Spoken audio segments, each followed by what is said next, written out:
Ako'y pareho. Masakit kayo po. Masakit yung kayo. May dala.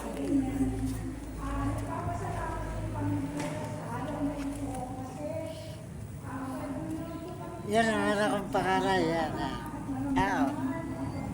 Yan ang eldest.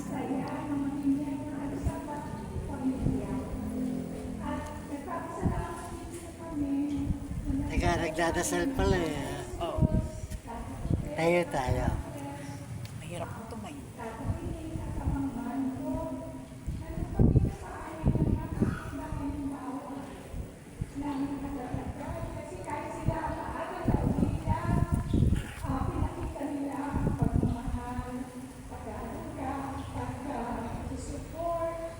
Pag-alagay sa isa't isa.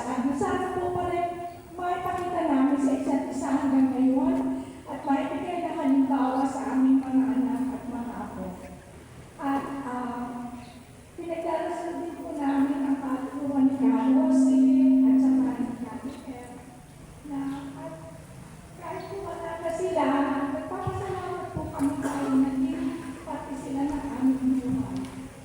Nagpapasalamat po kami sa lahat ng biyaya na aming tinatanggap, patuloy na tinatanggap. At nagpapasalamat din po kami sa lahat ng pagkain na aming pagsasaluhan ngayon. Okay, amen. Amen. Alam mo si John John. Si John John. Tingin mo. Walang kapsin yan. Walang kaya.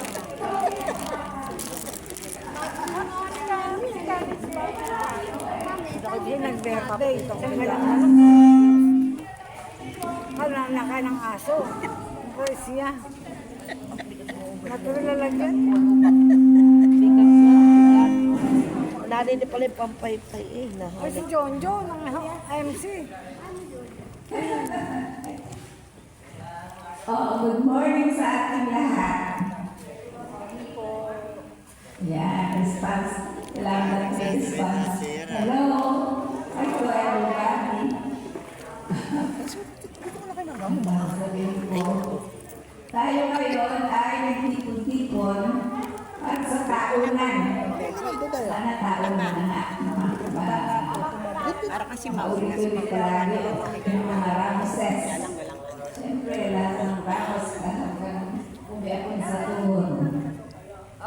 Ikukwento ko lang naman yung yung bakit tayo Hindi na umipon ng taon. Ito naman yung sinasadya. Dito pa nangyayari. Nung kasi yung nandito din sila Evelyn noon, akong dating, kaya aalis na raw. Kaya ako galing sa Manila, sabi ko, naku, makadalaw ako kay Evelyn, aalis na pala, hindi pa dadadalaw. Punta ako kay Evelyn. Mamaya-maya, dumating si Joy. Kasi siya pala ay naanak ni Evelyn, mamamas raw. Pag tatlo na kami. Ngayon, dati nga pa sila kailan si Elma yata yun. Sabi namin, sana naman tayo palaging ganito. Ngayon sabi gano'n, ni Joy, dating mga hukay. Yung anak ni Juliana, ang bantapan niyo, ni Julie.